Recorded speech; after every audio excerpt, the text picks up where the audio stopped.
ਸੰਗਤਾਂ ਦੇ ਮੁਖਾਤਿਬ ਹੋਣਗੇ ਅਤੇ ਆਮ ਆਦਮੀ ਪਾਰਟੀ ਕਿਵੇਂ 2024 ਦੇ ਵਿੱਚ ਆਪਣੀ ਸਰਕਾਰ ਬਣਾਏਗੀ ਅਤੇ ਕਿਵੇਂ ਆਮ ਆਦਮੀ ਪਾਰਟੀ ਆਪਣੀਆਂ ਚੰਗੀਆਂ ਨੀਤੀਆਂ ਦੇ ਨਾਲ ਹਰਿਆਣੇ ਦੇ ਲੋਕਾਂ ਨੂੰ ਸਿੱਖਿਆ, ਚਿਕਿਤਸਾ, ਬਿਜਲੀ ਅਤੇ ਨਾਲ ਹੀ ਜਿਹੜੇ ਸਾਡੇ ਪਾਣੀ ਦੀਆਂ ਸੁਵਿਧਾ ਨੇ ਉਹ ਆਮ ਆਦਮੀ ਪਾर्टी किवें देगी। श्री अनुराग डांडा जी। बहुत बहुत शुक्रिया आप सभी का। आज आप लोग यहाँ पर इकट्ठा हैं और आम आदमी पार्टी के विचारों को सुनने के लिए आए हैं। मैं आप सबका बहुत बहुत आभारी हूं। लेकिन मेरी एक आदत है, और अच्छी भी कह सकते हैं, खराब भी कह सकते हैं। मैं बोलता हूं सामने पूछ के कि आप कितना सुनना चाहते हैं। आप जितना सुनना चाहोगे मैं उतनी देर बोलूंगा। कैसे पता लगेगा कितना सुनना चाहते हैं? एक भारत माता का नारा बुलंद करेंगे, जितनी आवाज में आप जवाब दोगे मैं उतनी देर बोलूंगा। किसी को यकीन नहीं हो तो हल्की सी आवाज में जवाब देके देख लेना, राम राम करके बैठ जाऊंगा। कोई नेतागिरी का कीड़ा नहीं। तो इसलिए अगर अच्छे से आम आदमी पार्टी की विचारधारा अगले 5-10 मिनट में सुनना चाहते हैं तो मजबूत इरादे के साथ, पूरी ताकत के साथ, हौसला बुलंद करके, हाथ ऊपर मुट्ठी बंद, इस तरीके से सारे साथी पीछे तक, युवा, बुजुर्ग, महिलाएं, सब हाथ ऊपर करें सारे साथी। भारत माता की, भारत माता की, इनकलाब, इनकलाब। बहुत बहुत शुक्रिया आप सभी का। खट्टर साहब आगे क्या? खट्टर साहब आगे? मैंने पता था।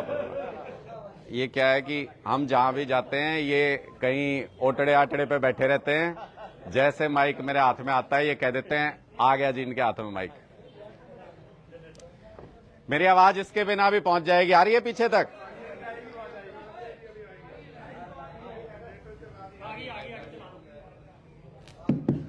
आ गई। तो खट्टर साहब, हम तो रुकते नहीं, जितनी मर्जी ताकत लगा लो। 2024 के चुनाव में गोभी खोदेंगे, जड़ से खोदेंगे। आम आदमी खड़ा हो गया है। और क्यों खड़ा होना पड़ा आम आदमी को, आप मजबूरी समझिएगा।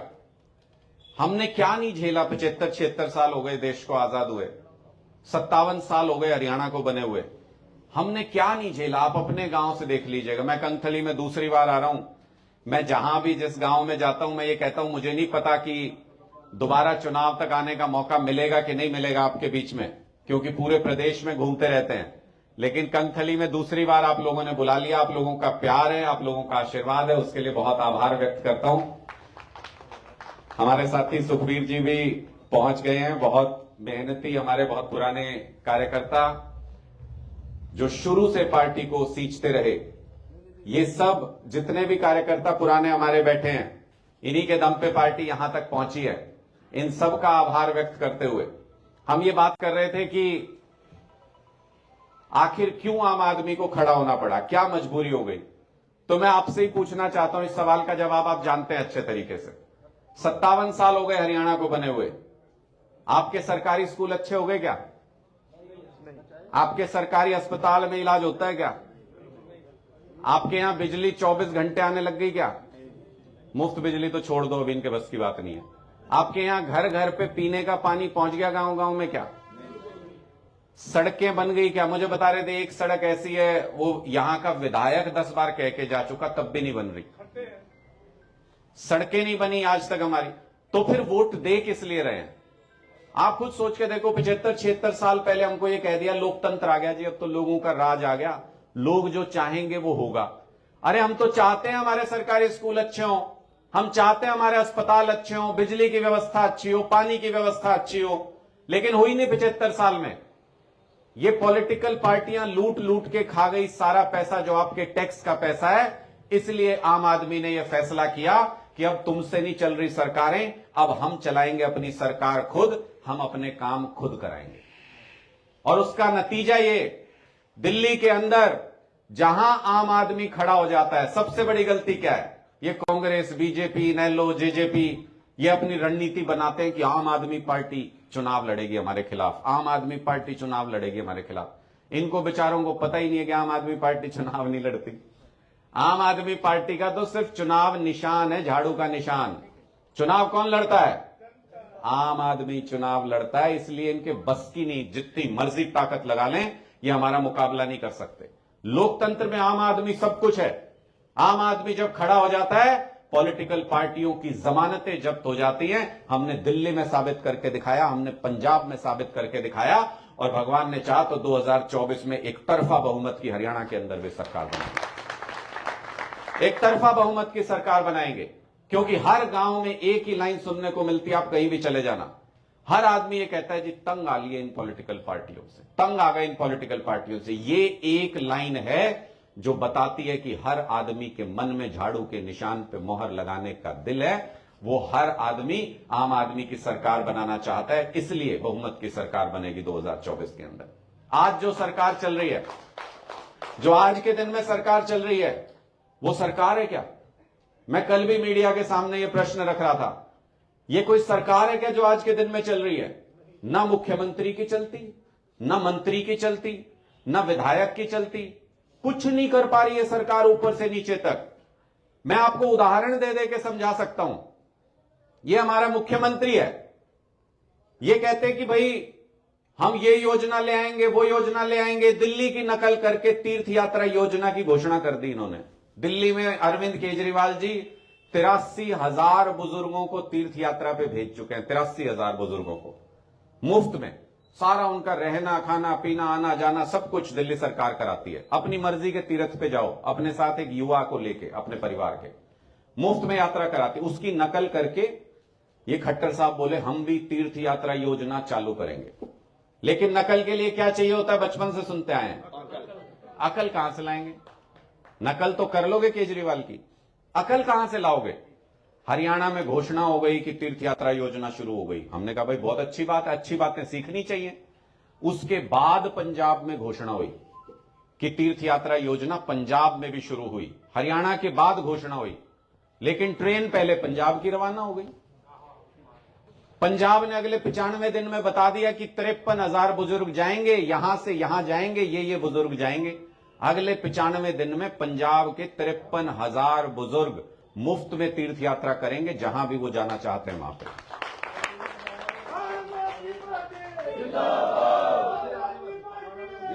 और हरियाणा में जहां इन्होंने नकल करी थी हमारी, जहां इन्होंने हमारी नकल की थी हरियाणा के अंदर, वहां अभी तक एक बुजुर्ग भी तीर्थ यात्रा पे नहीं गया, अभी तक एक बुजुर्ग भी। इसका मतलब मुख्यमंत्री जो घोषणा करता है उसको जमीन पे लागू नहीं कर पा रहा, उसको जमीन पे सरकार लागू नहीं कर पा रही। दूसरा उदाहरण सुन लो, इन्होंने पिछले दिन कहा मुख्यमंत्री ने जनसंवाद करूंगा, जिस भी जनता में जिसकी जो समस्या है वो मेरे पास लेके आए, मैं उसको सुलझाऊंगा। 22 के 22 जिलों में जनसंवाद किया, पूरा प्रोपेगेंडा किया, ढोल बजाए, करोड़ों रुपए खर्च कर दिए उसके ऊपर। कोई अगर व्यक्ति कोई आवाज उठाता था, कोई सवाल उठाता था, उसको अपनी सिक्योरिटी से पिटवाता था ये मुख्यमंत्री। और ये सब ड्रामा करने के बाद 1694 शिकायत आई मुख्यमंत्री के पास कि जी ये नगर निगम के छोटे छोटे काम है, हम सब जगह घूम लिए, हमारे ये काम नहीं हुए। पूरे हरियाणा में से 1694 शिकायत आई मुख्यमंत्री के पास। आपको जान के हैरानी होगी, उसमें से 1550 शिकायतें अभी भी लंबित पड़ी हैं, कोई काम नहीं हुआ उसके ऊपर। 1600 में से 1500 शिकायतों पे कुछ नहीं कर पाए मुख्यमंत्री जी भी, तो इससे ऊपर क्या भगवान को उतार के लाएं? प्रदेश में तो मुख्यमंत्री सब कुछ होता है। अगर मुख्यमंत्री कार्यालय कुछ नहीं कर पा रहा आम आदमी की समस्या पे, इसका मतलब मुख्यमंत्री कार्यालय ठप पड़ा हुआ है, मुख्यमंत्री कार्यालय अपंग हो गया है, मुख्यमंत्री कार्यालय को पैरालिसिस मार गया। फिर मैंने कहा भाई उसके नीचे देख लेते हैं। उसके नीचे आता है गृह मंत्री, स्वास्थ्य मंत्री और गृह मंत्री, ये अनिल विज जी हैं हमारे, दोनों पद पे। गृह मंत्रालय में आप सुनो, अनिल विज ये बोले ये 372 पुलिसकर्मी जो हैं, पुलिस के अफसर जो हैं, ये काम नहीं कर रहे ठीक से, इनको सस्पेंड करो। गृह मंत्री कह रहा है कि इनको सस्पेंड करो, आज तक सस्पेंड नहीं हुए। पुलिस गृह मंत्री की नहीं सुन रही, इसका मतलब गृह मंत्रालय काम नहीं कर पा रहा। स्वास्थ्य मंत्रालय में पिछले 56 दिन में अनिल विज जी ने 2 फाइल क्लियर करी है। 56 दिन में 2 फाइल मतलब महीने में 1।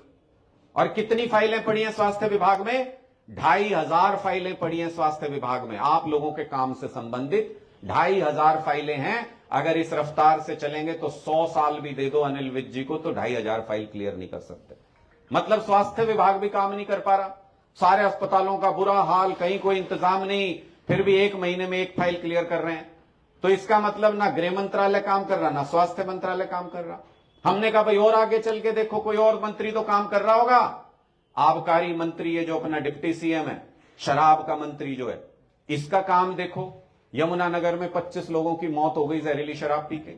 पहले सोनीपत में 29 लोगों की मौत हुई थी, उससे पहले पानीपत में, उससे पहले सिरसा में जहरीली शराब पी पी के लोग मर रहे हैं।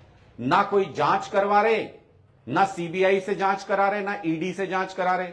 सारी सीबीआई ईडी वहीं दिल्ली में छोड़ दी कि अरविंद केजरीवाल को गिरफ्तार कर लो किसी तरीके से, और कहीं जांच नहीं कराते उनसे। और जब पता किया, रिकॉर्ड चेक किया जब जहरीली शराब से लोगों के मरने के बाद, तो पता लगा 9 लाख बोतल सरकारी रिकॉर्ड से ही गायब हैं। अब उन 9 लाख बोतल में जहरीली शराब बटेगी, जहरीली शराब बिकेगी कि क्या होगा हमको नहीं मालूम। लेकिन इसका मतलब आबकारी विभाग भी काम नहीं कर रहा।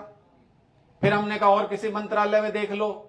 शिक्षा मंत्री बोला मेरे स्कूल हरियाणा के दिल्ली से भी अच्छे हैं। मैंने कहा जी ठीक है दिखाओ। जब हमने कहा दिखाओ किसी स्कूल में ले जाके, तो छुप गए जाके शिक्षा मंत्री। आज पता चला क्यों छुप रहे थे। 4-5 दिन पहले हाई कोर्ट ने 5 लाख रुपए का जुर्माना लगा दिया सरकार के ऊपर। हाई कोर्ट ने कहा 550 से ज्यादा स्कूलों के अंदर लड़कियों के लिए टॉयलेट नहीं है हरियाणा के सरकारी स्कूलों में। 1000 से ज्यादा स्कूलों के अंदर लड़कों के लिए टॉयलेट नहीं है हरियाणा के स्कूलों में। 250 से ज्यादा स्कूलों, ये क्या कहते हैं, हर गांव में बिजली दे दी कहते हैं ना। 250 सरकारी स्कूलों में बिजली का इंतजाम ही नहीं है। सरकारी स्कूल में यह हालत है। 30,000 टीचर की कमी है हरियाणा के स्कूलों में। स्कूल की बिल्डिंगों का सत्यानाश हुआ पड़ा है। बेंच तो है ही नहीं बच्चों के बैठने के लिए। सर्दी में भी नीचे फर्श पे बैठ रहे हैं बच्चे। ना चौकीदार है वहां पे स्कूलों के अंदर, ना सफाई कर्मचारी है। इसका मतलब शिक्षा विभाग भी ठप पड़ा हुआ है, बंद है, कोई काम नहीं कर रहा। सबसे अंत में आता हूं कृषि विभाग पे। कृषि मंत्री को किस लिए कृषि मंत्री बनाया जाता है? उसको कृषि मंत्री बनाया जाता है ताकि किसानों को वक्त पे मुआवजा मिल सके। खाद की जरूरत हो तो खाद उपलब्ध समय पे कराओ, एमएसपी दिला सको किसान को, उसकी फसल की कीमत दिला सको। जो पोर्टल है उन पे सही तरीके से इंतजाम हो ताकि किसान को भटकना नहीं पड़े हर जगह पे मंडियों में। लेकिन इसके ठीक उलट इनमें से एक भी काम नहीं किया। अभी तक भी बारिश का मुआवजा नहीं मिला जो फसलें खराब हो गई थी लोगों की। अब पोर्टल को लेके इतनी शिकायतें आई कि जी बाहर के यूपी के लोग रजिस्टर करा जा रहे हैं, उस पे उनका यहां पे बिक रहा है अनाज और हम लोगों का नहीं बिक रहा। किसानों ने शिकायतें की। सिरसा हिसार की साइड में तो इंश्योरेंस ही नहीं करा पाए इस बार ये। तो इसका मतलब कृषि मंत्री के जो काम थे वो काम नहीं कर पा रहा। क्या कर रहा है कृषि मंत्री? कृषि मंत्री किसानों की बहन बेटियों को गालियां दे रहा है। शेम, शर्म आनी चाहिए ऐसे व्यक्ति को। कृषि मंत्री बनाया किसानों का भला करने के लिए, किसानों की बहन बेटियों को गाली दे रहा है। अशोभनीय है, घटिया हरकत है, तुच्छ हरकत है कृषि मंत्री की। माफी मांगनी पड़ेगी। 2 दिन के बाद देख लेना, सारे हरियाणा के किसान विरोध में खड़े हो रहे हैं धीरे धीरे, सारे हरियाणा के किसान। तो इसका मतलब ये सारे मंत्रालय मैंने आपको गिनवा दिए, कोई भी काम नहीं कर रहा कुछ भी। इसके उलट पंजाब के अंदर हमारी सरकार है, बहुत सारे काम बताए साथियों ने, ये किया वो किया। मैं आपके सामने एक उदाहरण रख रहा हूं जिससे आपको समझ में आएगा। पंजाब के अंदर बिजली विभाग में जब हमारी सरकार नहीं थी, 1850 करोड़ रुपए का घोटाला था, घाटा आता था। 1850 करोड़ रुपए का घाटा दिखा रहा था बिजली विभाग पंजाब का। हमारी सरकार आई, हमने 90% घरों के अंदर बिजली मुफ्त कर दी पंजाब में। तो एक छोटा सा हिसाब है, आप बताओ घाटा बढ़ना चाहिए था कि घटना चाहिए था? बढ़ना चाहिए था। इस साल पंजाब का बिजली विभाग 550 करोड़ रुपए के मुनाफे में चल रहा है, मुनाफे में। और यही हमने दिल्ली में करके दिखाया। वहां सरकार घाटे में चलती थी, वहां बिजली मुफ्त की, पानी मुफ्त किया, स्कूल मुफ्त किया, अस्पताल मुफ्त किया। पूरे हिंदुस्तान में इकलौती सरकार है दिल्ली की जो आज मुनाफे में चल रही है, पूरे हिंदुस्तान के अंदर। इसका मतलब ये लोग भ्रष्टाचार में पैसा खाते थे। अब पंजाब के लोगों की अब बिजली भी मुफ्त है, 550 करोड़ रुपए का मुनाफा भी है। मतलब कितना फर्क पड़ा दोनों सरकारों में? 1850 करोड़ का तो घाटा खत्म किया, 550 करोड़ रुपए ऊपर मुनाफा मिल रहा है, मतलब 23-2400 करोड़ रुपए का फायदा कराया आम आदमी पार्टी की सरकार ने मुफ्त बिजली देने के बाद। अब मुझे ये बताओ, ये कहते हैं भाई ये आम आदमी पार्टी वाले तो मुफ्त की बात करते हैं, मुफ्त की बात करते हैं। ये खट्टर ने एक बार कहा, मुख्यमंत्री हैं हरियाणा के, इन्होंने कहा कि ये मुफ्तखोर है आम आदमी पार्टी वाले। मैंने अगले दिन पूछा था उनसे मीडिया के माध्यम से, जवाब नहीं आया। मैंने कहा खट्टर साहब, आप जिस घर में रहते हो वो घर मुफ्त में मिला हुआ है सरकार से, वहां पे 4000 यूनिट बिजली आपको मुफ्त में मिलती है, जिस गाड़ी में चलते हो मुफ्त में मिली हुई है, जहाज में जाते हो मुफ्त में टिकट मिलता है, ट्रेन में जाते हो मुफ्त में टिकट मिलता है, हेलीकॉप्टर में उड़ते हो मुफ्त में उड़ते हो, घर में जो पानी आता है वो भी मुफ्त में आता है, घर के जो नौकर चाकर हैं मुफ्त में मिले हुए हैं। अगर हरियाणा में एक भी मुफ्तखोर है तो कौन? सबसे बड़ा मुफ्तखोर मुख्यमंत्री मनोहर लाल खट्टर। इनको मुफ्त में मिल सकता है, हमको मुफ्त में मिले तो दिक्कत है, आम आदमी को मुफ्त में मिले तो दिक्कत है। इसलिए सबसे बड़ा सवाल यह है कि पहले ये समझ लो, ये लोग जब भी आपको ऐसे कहेंगे मुफ्त की रेवड़ियां बांटती आम आदमी पार्टी, मुफ्त की रेवड़ियां, हां बांटते हैं मुफ्त की रेवड़ियां, अच्छी लगती हैं हरियाणा के लोगों को, हम तो बचपन से खाते आए हैं। आप खाते हो कि नहीं खाते हो रेवड़ी? ये पता नहीं कौन से मुल्क से आए, इनको रेवड़ी नहीं अच्छी लगती। हम मुफ्त की रेवड़ियां बांटते हैं, सीना ठोक के कहते हैं, क्योंकि ईमानदारी से सरकार चलाते हैं इसलिए बांटते हैं। और अरविंद केजरीवाल जी ने यह कह रखा है कि इन बीजेपी कांग्रेस वालों के जितना पेट में दर्द होगा, एक चीज और फ्री कर देंगे आम लोगों की। तो इसलिए इस फर्क को समझिए, यह सिर्फ ईमानदारी का फर्क और किसी चीज का नहीं। हमारे यहां कोई मंत्री, कोई नेता एक पैसा घर नहीं ले जा सकता। पंजाब में एक मंत्री ने कोशिश की थी, 1 पैसे का भ्रष्टाचार, 1 रुपए का भ्रष्टाचार किया था, मुख्यमंत्री जी ने उनको जेल में भेज दिया, उनको मंत्री पद से हटा दिया। दिल्ली में भी हम पहले ये कर चुके हैं।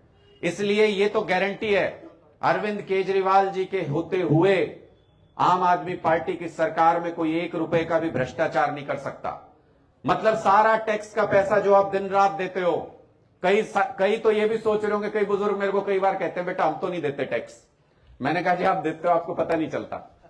तो आप गिनो किस चीज में टैक्स देते हैं हम। आज आप भी सब समझो कि आप टैक्स देते हो कि नहीं देते हो। ये जो मोबाइल आपने जेब में रखा हुआ है टैक्स देके खरीदा है, ये जो आपने हाथ में घड़ी पहन रखी टैक्स देके खरीदी है, जूते पहन रखे हैं टैक्स देके खरीदे हैं, जिस कुर्सी पे बैठे हो टैक्स देके आई है, चश्मा पहन रखा है टैक्स देके खरीदा है। जब आप सो रहे होते हो, पंखा चल रहा होता है, हीटर चल रहा होता है, आप तो सो रहे हो, टैक्स जा रहा है सोते सोते। ये इतनी निकम्मी सरकार आई है आजाद हिंदुस्तान में कि आप एक कौर मुंह में डालते हो, एक बुगल मुंह में डालते हो तो टैक्स चला जाता है। खाने पे भी टैक्स लगा रखा है इन्होंने। मतलब हम 24 घंटे टैक्स देते हैं, हम दे रहे हैं सरकार को, लगातार पैसा दे रहे हैं। सरकार से अगर 10 रुपए की योजना भी आपको मिल जाए, 10 रुपए की चीज फ्री मिल जाए, इनके पेट में दर्द शुरू हो जाएगा तुरंत। क्यों? क्योंकि वो पैसा तो इनको खाना था, इनकी थाली में हमने हाथ मार दिया। आम आदमी पार्टी ने कहा कि ये लोगों तक जाएगा ये पैसा, इसलिए ये लोग परेशान हैं, इसलिए ये लोग बुरी तरह से झल्लाए हुए हैं, इसलिए ये लोग केजरीवाल जी को जेल में डालना चाहते हैं, और कोई कारण नहीं है। इन्होंने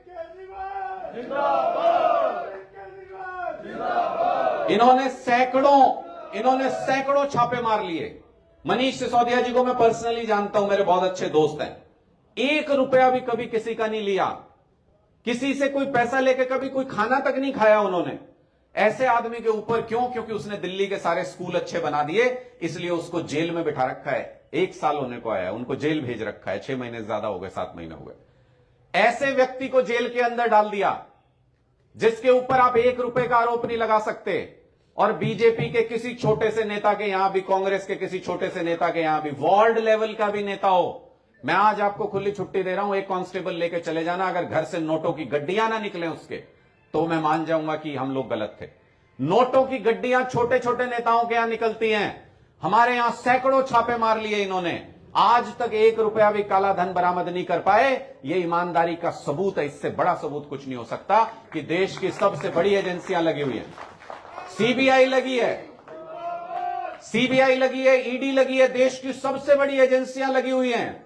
जो आतंकवादियों को पकड़ लेते हैं, भ्रष्टाचारियों को पकड़ लेते हैं, वो लगे हुए हैं। लेकिन आज तक 100 रुपए का काला धन भी आम आदमी पार्टी के किसी नेता के यहां से बरामद नहीं कर पाए।